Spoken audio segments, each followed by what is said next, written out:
নদী এআইডি থেকে আপনি লিখেছেন কিভাবে দোয়া করলে দোয়া কবুল হয়।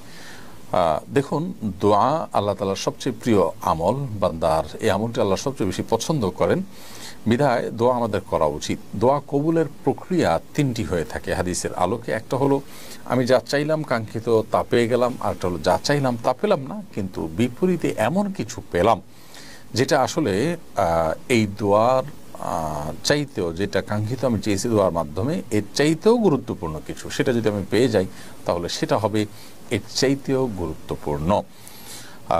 হতে পারে আমি আমার জন্য একটা জিনিসকে ভালো মনে করে আল্লাহর কাছে চাইছি, আল্লাহ তাআলা সেটা না দিয়ে অন্য একটা জিনিস দিলেন যা আমি আসলে চাইনি, অথচ সেটা আমার জন্য আরও বেশি ইম্পর্ট্যান্ট। এরকম অনেক সময় আমাদের দোয়া কবুল হয়। আবার কোনো কোনো ক্ষেত্রে আমার কাঙ্ক্ষিত বিষয়টা দুনিয়ার তার কোনো বিনিময় না দিয়ে আল্লাহ তাআলা আখিরাতে তার বিনিময় দিবেন। এটাও দোয়া কবুলের একটা প্রক্রিয়া এবং পদ্ধতি।